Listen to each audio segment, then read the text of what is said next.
Yo mga kabakal, another day, another pole weld. Magpo-pole weld tayo ng 2G, 3G butt joint. Yan, maglalagay tayo ng orate. Sabay-sabay natin panoorin. Yan, nalagyan ko na siya ng orate. Panoorin natin mga kabakal. Let's go! Magsimula muna tayo sa 2G mga kabakal. Maganda rito sa shipyard, lahat ng naituro sa training center na pinanggalingan ko, lahat na i-apply ko na sa mga turong ng instructor at trainer natin na nagtsatsaga, mga kung tawagin mga golden hands. Bukod sa libro, matututunan mo talaga ng actual, saka lahat mararanasan mo, lahat ng position.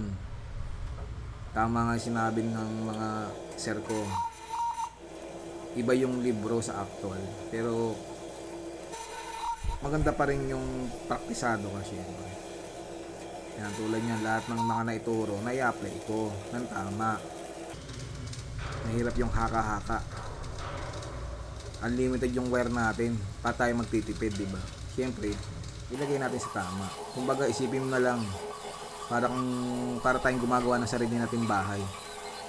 Titipirin mo ba? Siyempre, pag sinabing full weld. Kaya nga welder eh. Hindi yan pwede tayong magtipid sa wire. Siyempre, nasa tama rin.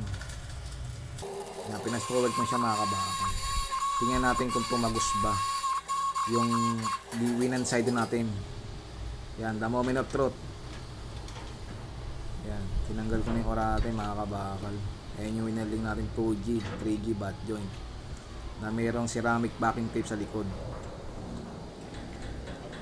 Tingnan natin kung tumagos siya. Kung tumagos, ika nga.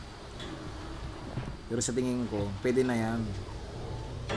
Kahit pa paano, tumagos. Sana okay sa inyo mga kabakal. Welder on board, Japan!